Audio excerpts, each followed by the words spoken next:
tal, amigos?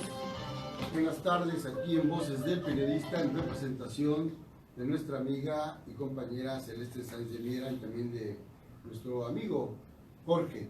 Muy bien, un día interesante, empiezan, digamos, el periodo que se acerca ya a terminar esta larga espera, el tiempo de las precampañas. Todavía faltan 2 semanas aproximadamente para que entremos de lleno a ese tema que, en mi opinión, usted tendrá una opinión distinta o especial, pero hay una ligera tela ahí que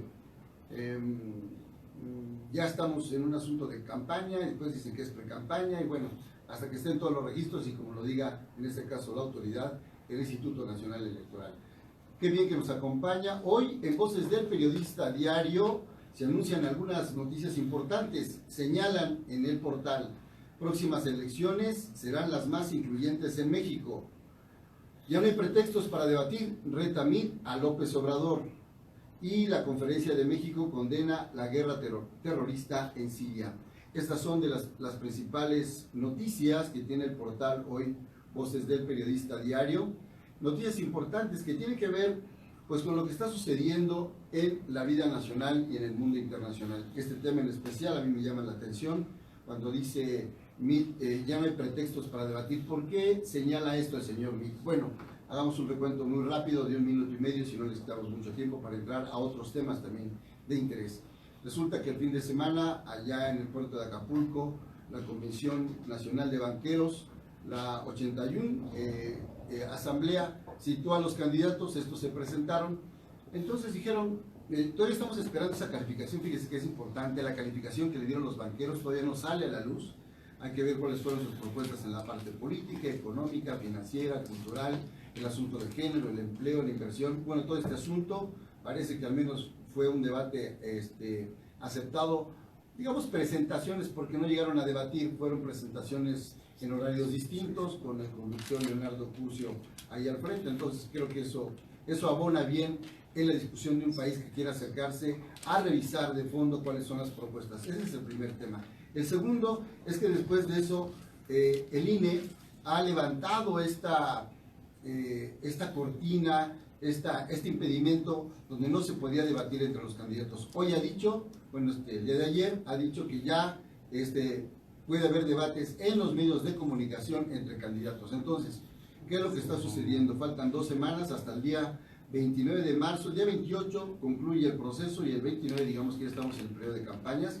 Entonces, estas 2 semanas ya el señor Ricardo Anaya, por ejemplo, ha mandado un mensaje duro, directo, sin mucha tersura al mismo Andrés Manuel, donde le dice, en un tono, en mi opinión, un poco áspero: si tienes pantalones, Andrés Manuel, pues súbete al ring. Y en este caso, un MIT siempre más delicado en su expresión, digo, porque lo estoy describiendo, no porque yo estoy opinando sobre la forma de expresarse. MIT dice solamente, ya no hay pretextos, hay que debatir. ¿Qué es lo que está pasando entonces en el equipo de Morena? El equipo de Morena se ha reservado, empezando por Andrés Manuel, se ha reservado, y sus 3 coordinadores, en este caso Marcelo Ebrard, la misma Tatiana Cloutier y Ricardo Monreal, han dicho, bueno, aquí nosotros no podemos opinar, que sea el mismo Andrés Manuel el que decida, y han decidido hasta el momento no subirse al ring en los medios. Entonces, ¿qué es lo que tenemos aquí? Solicitudes ya de los medios de información señalando que es necesario que se conozcan las propuestas de fondo y ver qué tanto son, en este caso, los candidatos tan buenos para la esgrima verbal. Tiempo, debate, temas, bueno, pues los que nos interesan a todos, ¿no?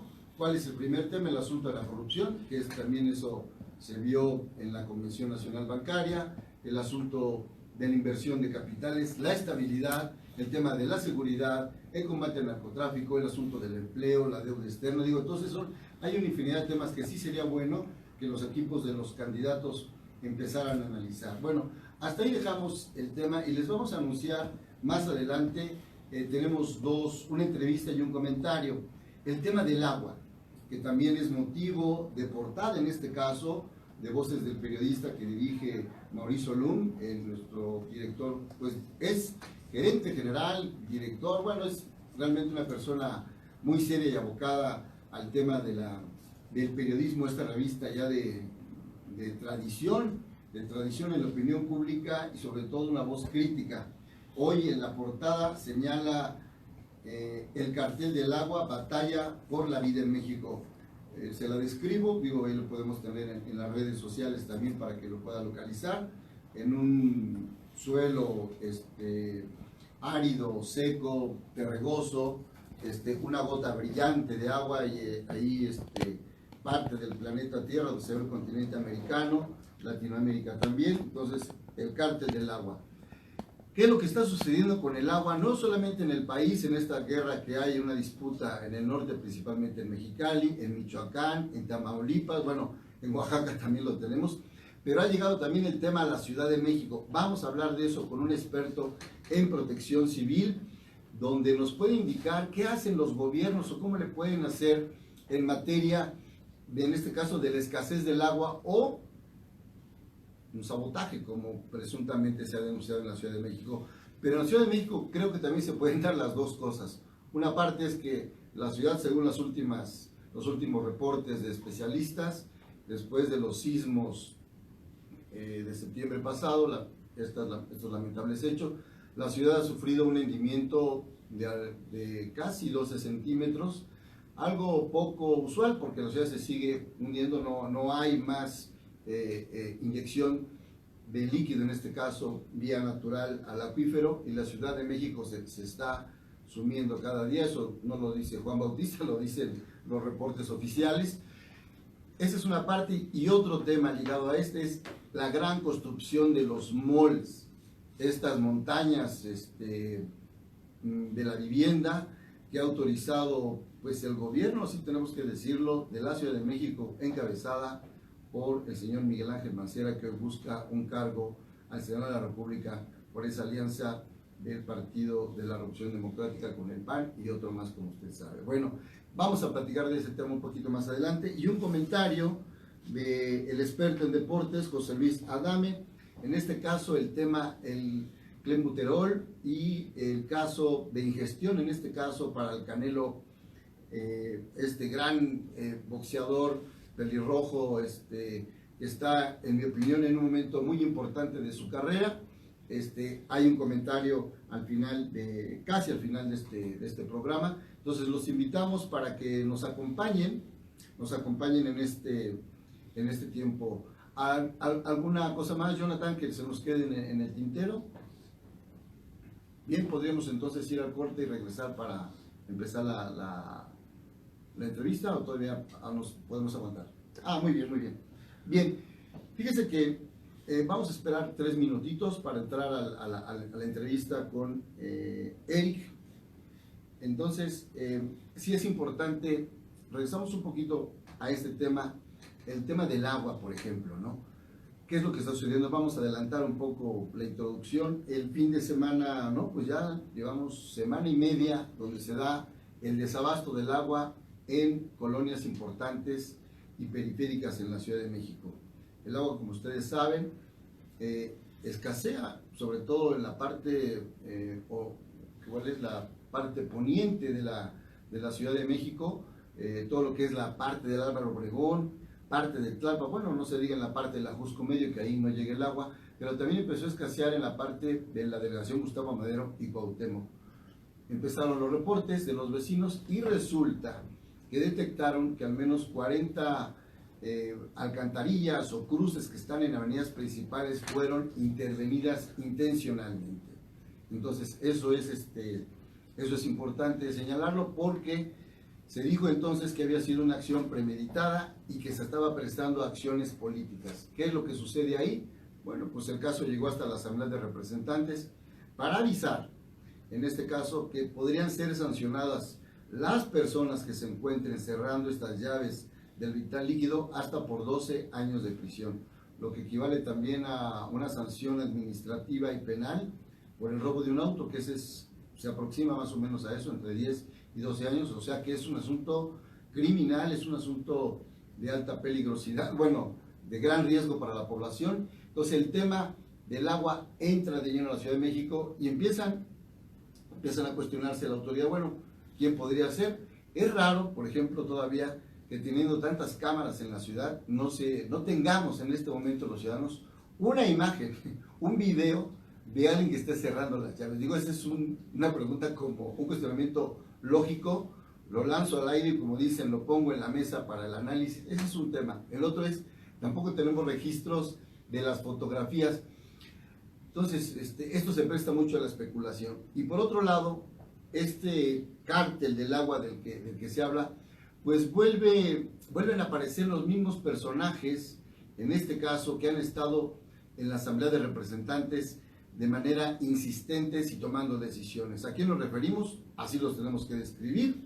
Al señor Leonel Luna, que también fue delegado de Álvaro Obregón, al señor Mauricio Toledo, que fue delegado en este caso de Coyoacán, y que hoy es parte muy importante todavía de la administración de la Asamblea de Representantes. Por ahí se nos escapa otro, Carlos Hernández Mirón, también desde luego esta gente que viene del grupo de Tlalpan. Ellos son los que en su momento autorizaron la construcción de una serie de conglomerados urbanísticos, y pues nada más hay que echarle cuentas y hay que hacer un cálculo rápido.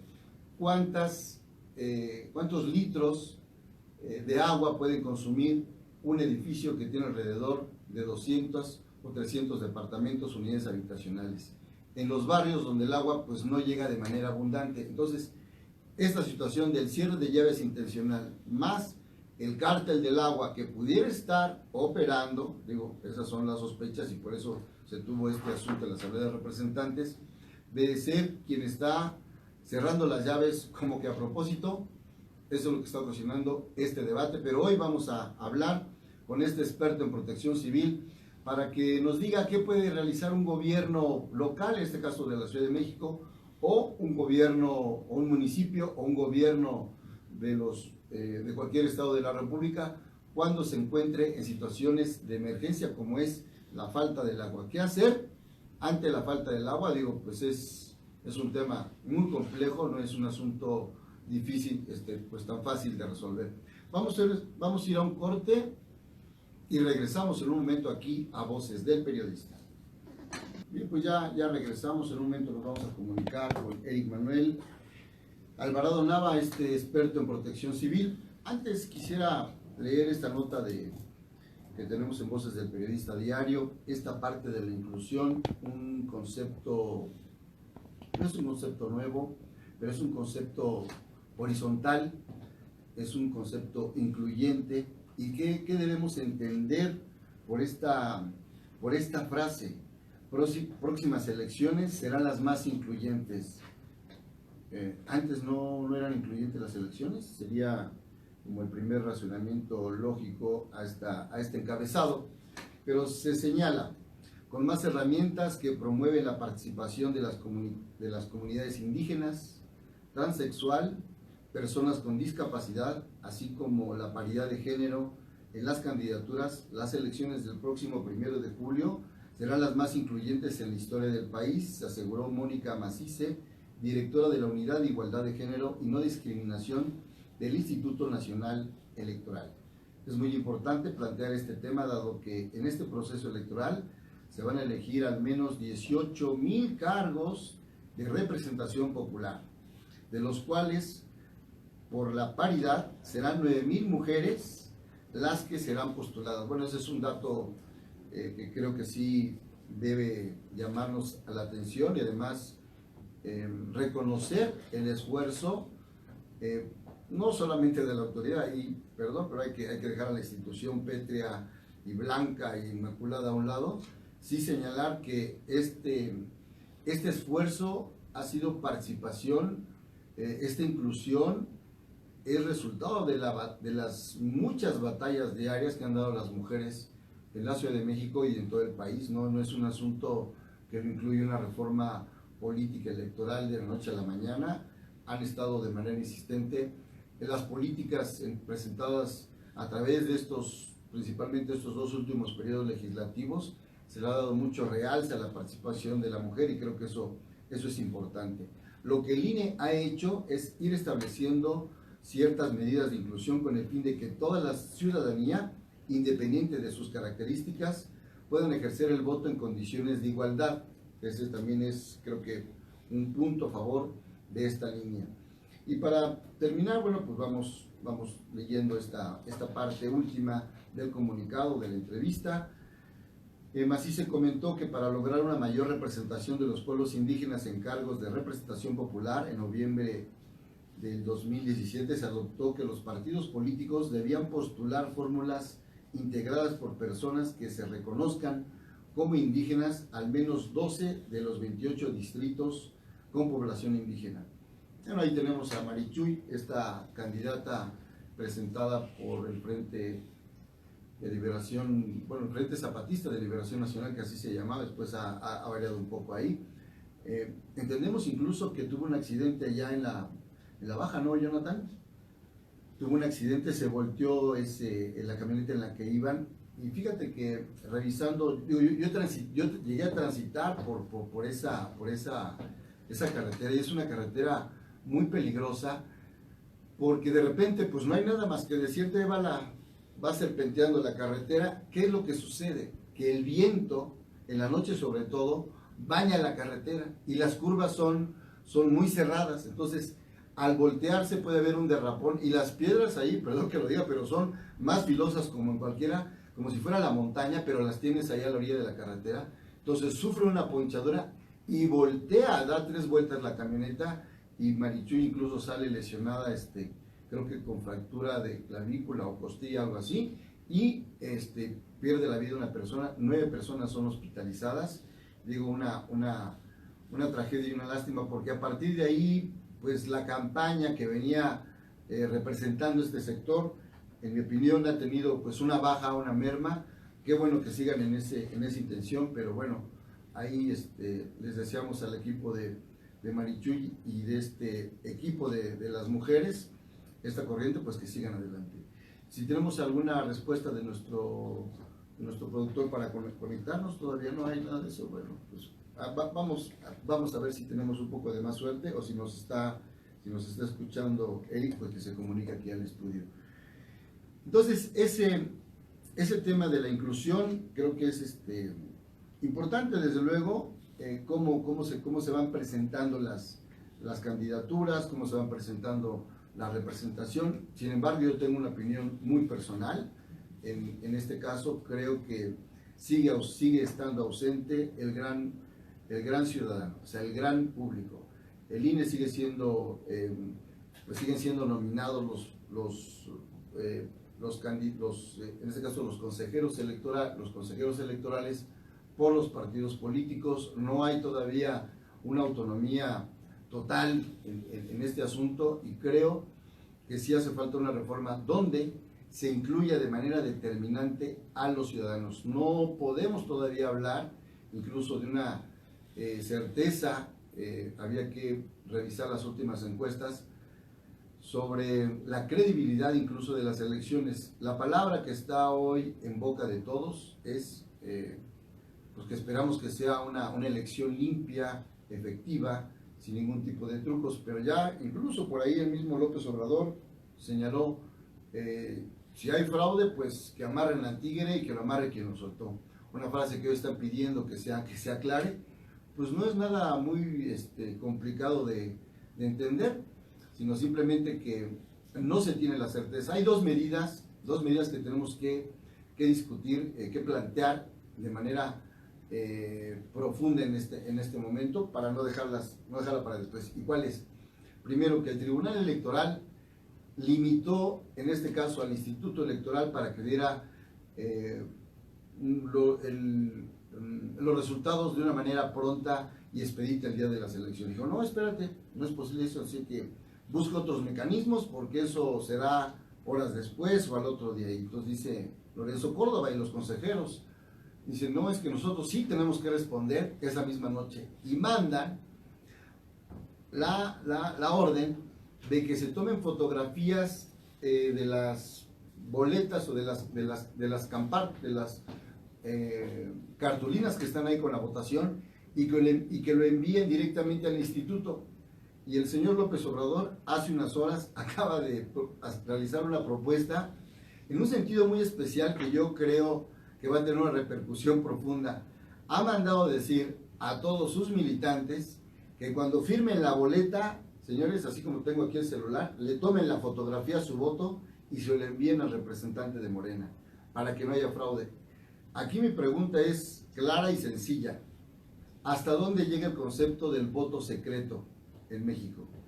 Yo entro a la casilla, entonces voto, le tomo una foto y la divulgo. No se puede prestar a otro tipo de interpretaciones, y hoy con la tecnología tan avanzada y tan rápida que hay, no pudiera haber ahí una especie de Photoshop y también empezar a confundir en esas horas del anuncio de quién va a ganar. Pues podríamos tener encuestas suplantadas de manera digital. Creo que sí es necesario que el INE intervenga en esta medida, así como cuando uno va a las centrales camioneras o a los aeropuertos y les dice, a ver, pase por el escáner, y pues suena ahí hasta la hebilla del teléfono, o los aretes, o la pulsera de oro, de plata o de metal, lo que traigan.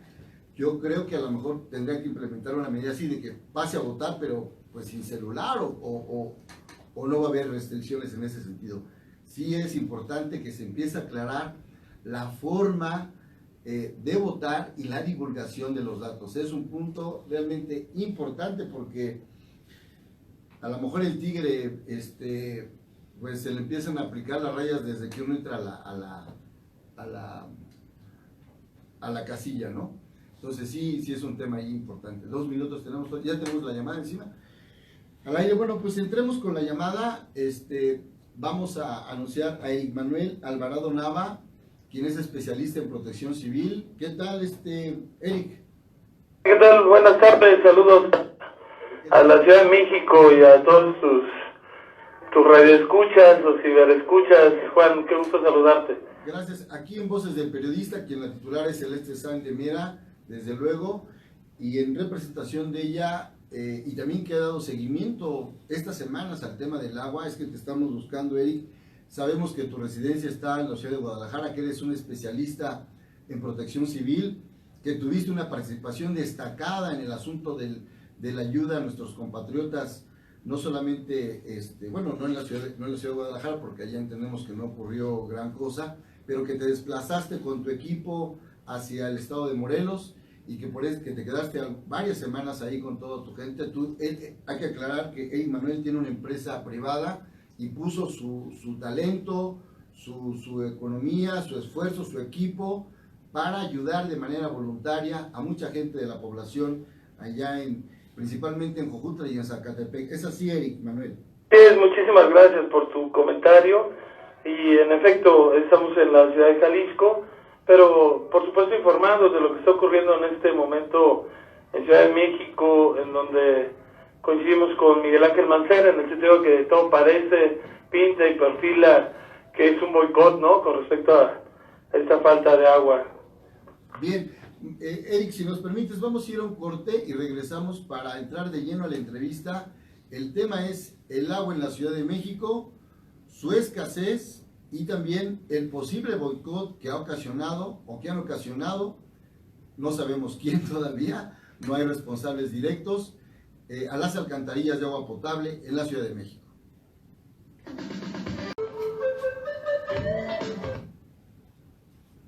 ¿Qué tal? Ya regresamos aquí a Voces del Periodista. Estamos platicando con Eric Manuel Alvarado Nava, quien es especialista en protección civil.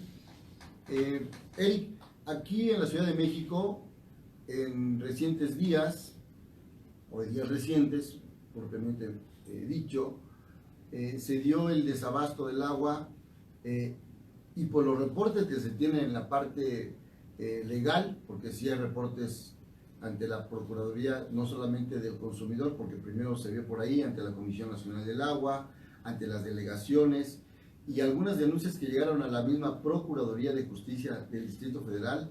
Se presume que cerraron algunas válvulas de manera intencional. Esto pudiera parecer que estamos hablando como de la nota roja y como que es algo que puede ocurrir en cualquier parte de una ciudad, pero ocurre en la Ciudad de México, y aquí pues nuestra selva de concreto requiere de agua para todo. Entonces, ¿cuál es tu primer comentario y después cuáles serían las políticas que debiera adoptar cualquier gobierno, cualquier municipio, alcaldía, gubernatura en materia de protección civil para prever asuntos como este, Eric? Pues en primer lugar, evidentemente no deja de ser nota roja cuando se está afectando a la población de la Ciudad de México. Son 6 delegaciones, está involucrada la delegación Iztacalco, Venustiano Carranza, Coyoacán, Azcapotzalco, Iztapalapa, Benito Juárez. Estamos hablando de robo de válvulas, estamos hablando de obstrucción del líquido, que es sumamente vital, de la afectación a tuberías, de establecer daño a las cosas. Evidentemente se vuelve en un tema penal que afecta no solamente en este caso al gobierno, sino a la población en general. Hay una afectación social muy importante, y técnicamente estamos hablando de la posibilidad de generar un fenómeno socioorganizativo considerado como uno de los efectos que pudiera tener la población en caso de un desastre. Aquí, bueno, la propia manifestación de quien no recibe el vital líquido, de quien le afectan su vida diaria, no tener agua suficiente, con motivo de este fenómeno que también es el estrictamente hidrometeorológico para la clasificación de 6 fenómenos que tiene protección civil. Bien, fíjate, Eric, pongo esto en la mesa de la discusión porque nosotros realizamos algún recorrido, sobre todo por la parte de Álvaro Obregón. Encontramos que hay estas grandes construcciones habitacionales que parecen como montañas perforadas por todos lados, como si fuera un pastelito, y que hacen ventanas y parece un transatlántico ahí en medio, a la orilla, sobre todo de Periférico. Algunos tienen hasta 12 pisos, algunos son recién creados hace un año, otros tienen 3, algunos, los más, creo que tienen como 10 años, pero también hay una población de la tercera edad que quien viva, por ejemplo, en el piso número 10, digo, pues cómo va a subir unas cubetas, y algunos edificios no tienen elevador. Entonces sí estamos hablando que la afectación puede ser seria, o una familia, aun cuando viva en una planta baja a la orilla de un eje vial, pues sin agua, pues todo se complica, ¿no? Y más cuando van más de 8 días sin agua, cuando la afectación y la posibilidad de daño a la salud está en puerta, pues es sumamente complicado y se puede convertir en un fenómeno social en contra, en este caso, de la autoridad, que así pareciera perfilarse, ¿no?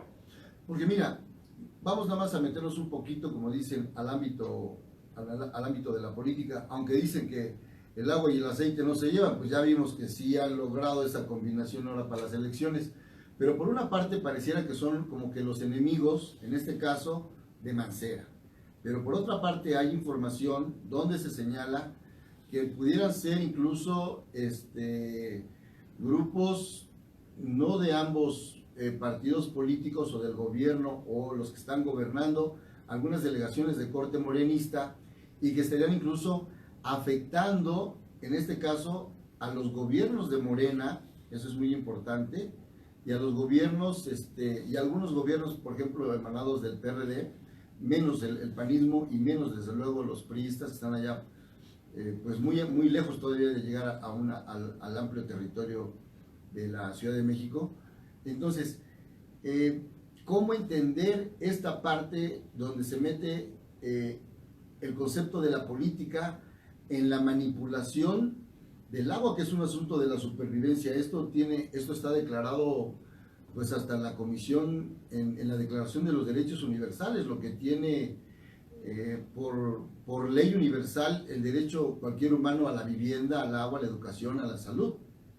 Es un derecho inalienable, es una garantía individual que se tiene que proteger y que requiere, pues, en este sentido, que las principales causas de escasez de agua en la Ciudad de México tengan que ser atendidas. Yo sí, digo, sin hablar de política, que no conozco y que en un momento dado pudiera presentarse en alguna estrategia que quien la haya diseñado es alguien muy oscuro seguramente. Yo solamente quisiera concretarme en los consejos útiles que necesariamente tendrían que prestar atención como ciudadanos de la capital más importante del país, Ciudad de México. Estar atentos a emisiones de radio, de televisión, como la tuya, Juan, que facilitan información, y muy importante, no propagar rumores o información exagerada sobre la situación. Lo cierto es que cada persona debe de revisar y surtir reservas de agua para consumo humano. Sí entiendo lo que me dices, que subir un piso para una persona de la tercera edad y cuanto más 4 o 5 es sumamente complicado, pero aquí se da algo que le da origen a la protección civil, que es la solidaridad, la fraternidad, la unidad que deben presentarse entre vecinos en situaciones de esto, que puede convertirse en una situación de emergencia. Fíjate que esto tiene que ver también con la parte económica y la parte de la corrupción. Yo conozco el caso específicamente de Tlalpan. ¿Sabes cuánto cuesta una pipa para que te llenen? Bueno, una cisterna te la pueden llenar con media pipa, pero una pipa en temporada, por ejemplo, de mayo, que es con la parte más calurosa, cuesta hasta 3,500 pesos una pipa. Y entonces calcúlale cuánta debes de consumir. Entonces, el mismo cartel del agua estaría beneficiándose con esa limitación. O sea, aquí no estamos señalando que el circuito de la corrupción, o sea, como decía el señor Jorge Carpizo, que a mí en lo personal no me cayó muy bien como procurador, pero tenía una frase que decía, y fue rector también en tiempos de cuando yo fui universitario, decía, una mano recibe el dinero, pero la otra gasta. En este caso, una mano cierra la llave y la otra recibe el dinero. Así está el circuito del agua aquí, ¿no, Eric? Puesto, y digo, de repente pudiera parecer hasta chusco, ¿no? El cártel del agua, y bueno, en ese sentido pudiera haber muchos cárteles, pero si reciben agua, si tienen la posibilidad de que la gente tenga su agua en casa, pues hay que establecer reservas existentes. La protección civil está dividida en 3 momentos: antes de la emergencia, durante la emergencia y después de la misma. Antes es importante que los ciudadanos utilicen mejor y más eficientemente el agua que llega a su casa, que cierre ligeramente las llaves de paso de sus viviendas para disminuir el caudal que sale de los grifos, que ahorren consumo en las labores de limpieza y de utensilios, que solamente se utilice la lavadora y si tuvieran lavavajillas cuando estén completamente cargados, que procuren recuperar aguas de las mismas y emplearlas en usos que no sean de posible contagio, ¿no? Y es conveniente usar el inodoro pues solamente cuando urja, pues, ¿no? Así como motivos imprescindibles. Podrían en todo caso guardarse agua en botellas o en botellas que pudieran utilizarse en caso de requerirlo. Bien. Almacenar agua pues para consumo humano en cargas suficientes y que pueda beneficiar a las familias. Evidentemente hay gentes o situaciones perversas como esta que al robar o afectar las líneas impiden no solamente que llegue el agua, sino también el propio desarrollo de esta capital tan importante para los mexicanos. Fíjate, Eric, qué bueno que señalas esto, pero yo en ningún momento vi alguna declaración de protección civil del gobierno de la Ciudad de México sobre el asunto del agua. O sea, tuvo que intervenir el jefe de gobierno directamente y después se fue a la asamblea como si fuera una arenga política. Entonces sí hace falta que también empecemos a delimitar las responsabilidades. Otro tema para concluir, no otro tema, sino el subtema, digamos, para concluir el asunto del agua.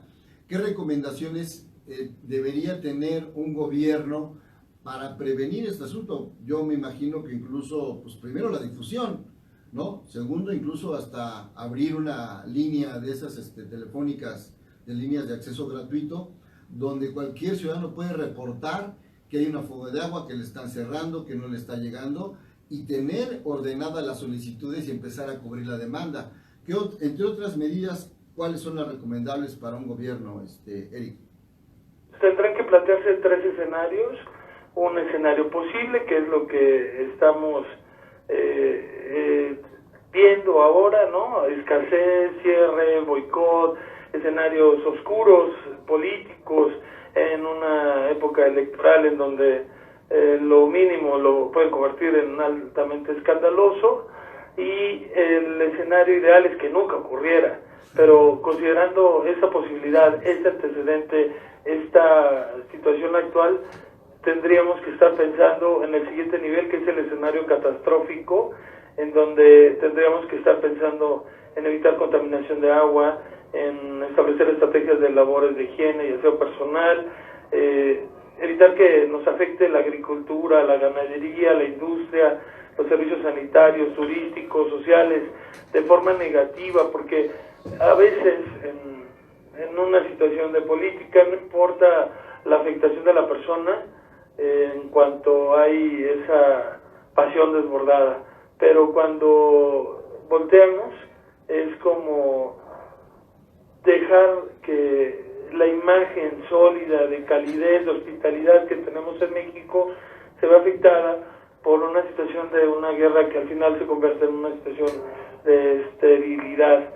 Entonces, prestar la atención muy puntual a escenarios posibles y catastróficos, establecer una estrategia sí de comunicación directa, sí de aceptación, como dices, que al final la hay, hay una línea de denuncia que tiene la Comisión de Aguas de la Ciudad de México por internet o por teléfono, y mandan una brigada, sí, pero ¿qué pasa con estos casos? Cuando pareciera que quien lo hace sabe que tiene que ser precisamente ese lugar, que quien lo realiza es una persona que tiene conocimiento de cómo cerrar o cómo abrir la alcantarilla, Claro. Eso tampoco es bueno para la ciudad, y en esos escenarios hay que plantear una respuesta institucional, jurídica, legal, para terminar este boicot y estas amenazas que hoy tiene Ciudad de México, en donde la salud también se puede ver afectada en la población. Muy bien, Eric. Manuel Alvarado Nava, agradecemos estos minutos para Voces del Periodista. Nos quedamos con tus recomendaciones. Seguramente, pues quienes ya saben quién nos escucha y nos monitorea, tomarán nota de esto, y si no, también se los haremos llegar. Gracias, Eric. Vamos a un corte y continuamos aquí en Voces del Periodista, en la última parte del programa.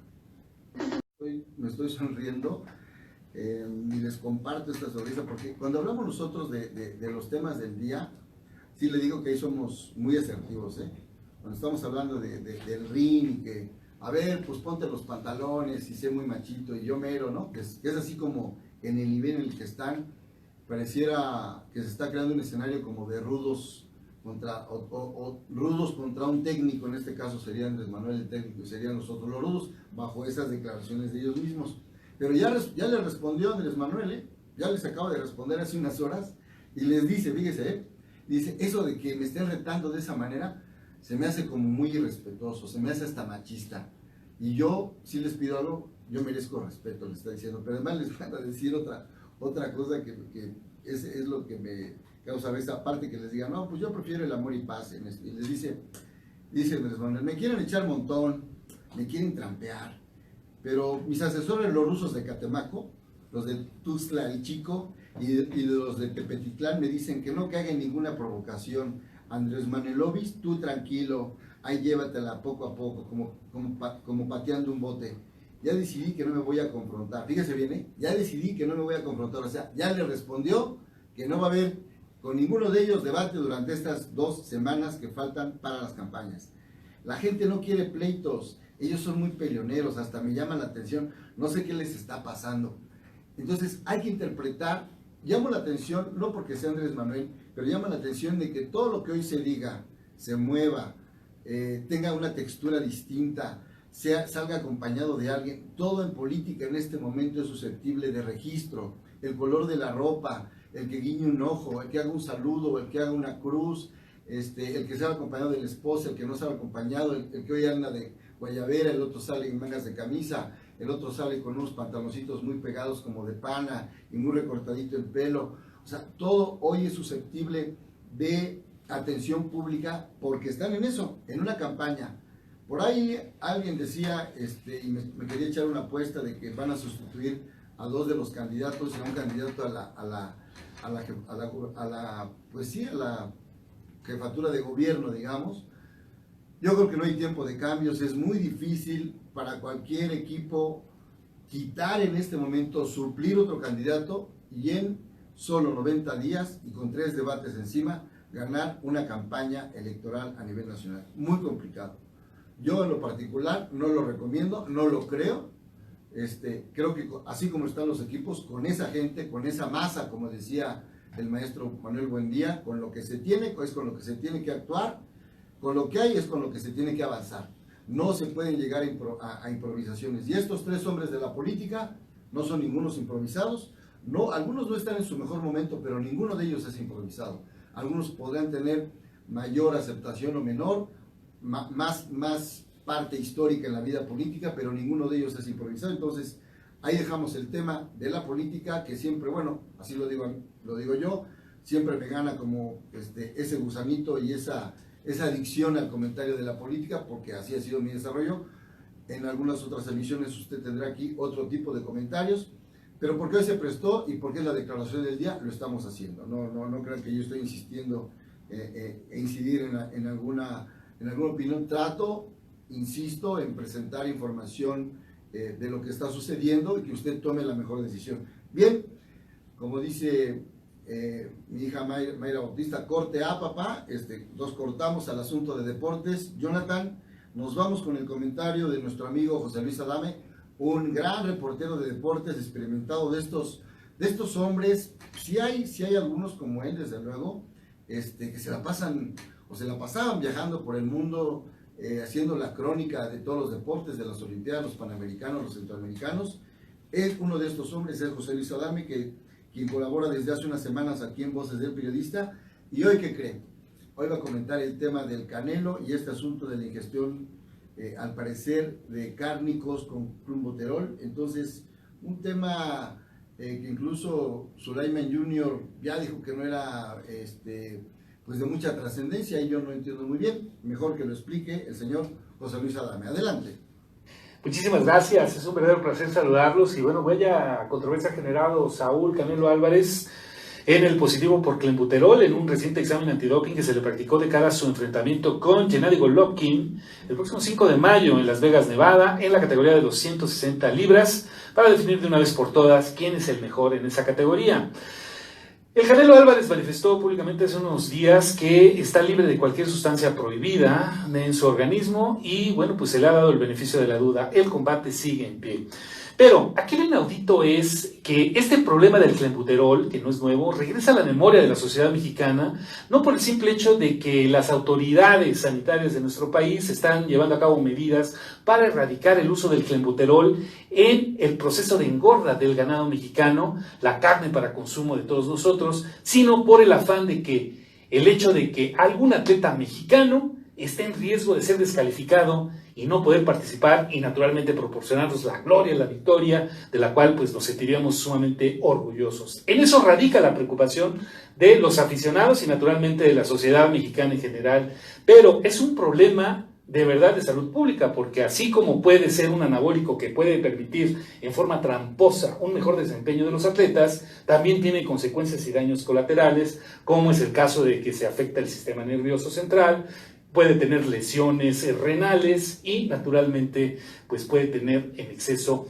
pues otros males que han sido estudiados a lo largo de las últimas décadas. Lo que sí es un hecho es que las autoridades mexicanas deberían de implementar una serie de medidas para poder combatir el uso doloso del clenbuterol, para poder engordar, entre comillas, más rápido y sacar mejor provecho de la carne en nuestro país, que recurrir a la memoria en donde los aficionados, en donde la sociedad, hambrientos de triunfos, hambrientos de ídolos y de grandes jugadores que puedan destacarnos y ponernos en el mapa a nivel internacional, pues estén en riesgo de ser descalificados por este asunto. Así las cosas, vaya controversia, inaudito este problema de salud pública. Bien el comentario de nuestro amigo José Luis Adame. Yo estaba recordando los casos de doping, por ejemplo, en el boxeo, pues Julio César Chávez, por ejemplo, ¿no? Innegable esa parte, pero nunca dieron positivo, por ejemplo, hasta donde entiendo, el mismo el Púas Olivares o también Salvador Sánchez, por ejemplo, ¿no? Digo, como dicen, kilo por kilo, muy naturales, ¿no?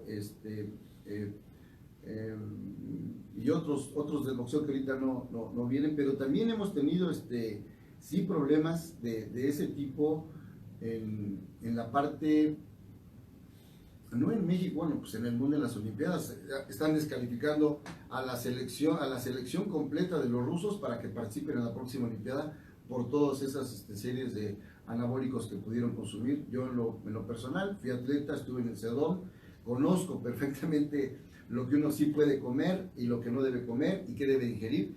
Creo que en el caso del Canelo Álvarez, pues creo que ahí sí tendría pues como un poco de responsabilidad también su cuerpo médico de revisar la alimentación, digo, sobre todo tratándose de personajes de gran calado, de gran peso y sobre todo las bolsas millonarias y lo que cuesta ahí subirse a esta ring y mantener ese tipo de estrés y la gran expectativa que crean. Desde luego el Canelo Álvarez sí debiera cuidar esos ligeros detalles de la ingestión, porque no nos gustaría a ninguno de nosotros que de repente, pues como dicen, le quitaran la corona en el escritorio, ¿no? Saliendo de los análisis. Digo, eso, bien el comentario de José Luis Adame. ¿Algo más que se nos quede, Jonathan? Nada. Vamos a despedir el programa. Gracias por escucharnos. Agradecemos desde luego la confianza de Celeste Sainz de Miera, de Mauricio Lum, de nuestro amigo Jorge Santa Cruz, que está todos los días aquí y que también es parte activa pues del club y del programa Voces del Periodista Diario, a todos los que participan en la acción periodística cotidiana, y recordarles todavía que ya estamos en el cierre, pero hay un intenso trabajo en estos momentos en el Club de Periodistas, porque ya se realiza la selección para lo del Premio Nacional de Periodismo. Entonces hay una selección de muchísimos trabajos con gran interés, plumas realmente destacadas, que son los que registran el acontecer diario del país a nivel nacional e internacional, entrevistas, reportajes, crónicas, ensayos, y que estamos hablando de la vida de quien está registrando la noticia. Realmente una fiesta importante, bellísima, fraternal, equitativa. Aquí podemos hablar ahora sí como los políticos, con género, porque ahí entran hombres y mujeres y se distribuyen según sus intelectos, ¿no? Pues muy bien, gracias por esta emisión. Nos vamos, nos despedimos. Quédese con la frecuencia aquí de ABC Radio, la próxima emisión, y desde luego que nos acompañe para nuestras próximas emisiones el día, lo que resta de la semana. Gracias y buenas tardes.